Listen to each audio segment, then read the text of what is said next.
कंपन का नियम, आकर्षण के नियम से भी बड़ा रहस्य। क्यों हमारी इच्छाएं पूरी नहीं होती और उन्हें साकार कैसे किया जाए। दोस्तों, आपने अक्सर सुना होगा कि सकारात्मक सोचो, सब अच्छा होगा। बहुत सारे लोग आकर्षण के नियम, लॉ ऑफ अट्रैक्शन के बारे में जानते हैं। यह नियम कहता है कि जैसा सोचोगे वैसा ही पाओगे। लेकिन क्या आपने कभी सोचा कि लाख कोशिशों और पॉजिटिव थिंकिंग के बावजूद हमारी मनोकामनाएं पूरी क्यों नहीं होती। असल में यह केवल सोच का खेल नहीं है, बल्कि ऊर्जा और कंपन, वाइब्रेशन का विज्ञान है। इस ब्रह्मांड का हर कण निरंतर कंपन कर रहा है। आपकी सोच, आपकी भावनाएं, आपकी बातें और आपके कर्म सब कंपन छोड़ते हैं, और यह कंपन ही तय करता है कि आपकी जिंदगी कैसी है। यही है कंपन का नियम, लॉ ऑफ वाइब्रेशन। एक ऐसा सिद्धांत जो आकर्षण के नियम से कहीं गहरा और मूलभूत है। ब्रह्मांड एक ऊर्जा का महासागर है।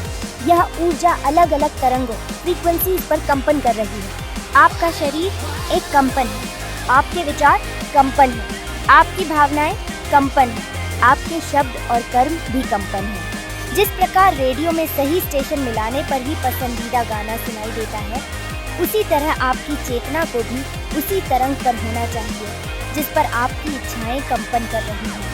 तभी ब्रह्मांड आपकी पुकार को सुनता है। भारत की ऋषि परंपरा ने बहुत पहले यह रहस्य खोज लिया था। वेदों में कहा गया है कि ब्रह्मांड एक निरंतर नाद, ध्वनि से भरा है। यह नाद ही सृष्टि की धड़कन है। कश्मीर शैव दर्शन के स्पंद शास्त्र में बताया गया है कि हर वस्तु, चाहे जीवित हो या निर्जीव, ब्रह्मनाद का ही हिस्सा है। उपनिषदों में AUM को आदिनाद कहा गया है, जिससे सारी सृष्टि का निर्माण हुआ।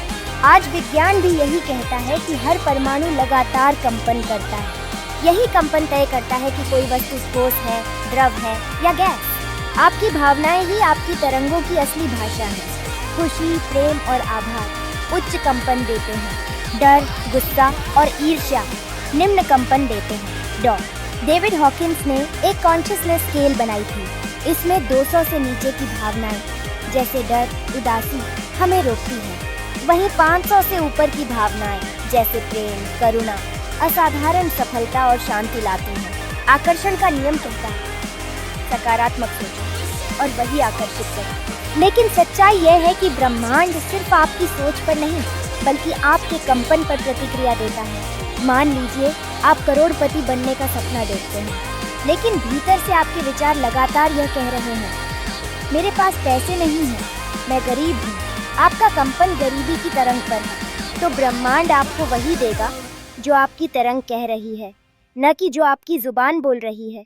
यानी आप वही नहीं पाते जो आप सोचते हैं, बल्कि वही पाते हैं जो आप भीतर से हैं। अब सवाल है, अपनी तरंग को ऊंचा कैसे किया जाए? आइए जानते हैं कुछ व्यावहारिक उपाय। अपने चक्रों को संतुलित करें। शरीर में 7 ऊर्जा केंद्र चक्र होते हैं।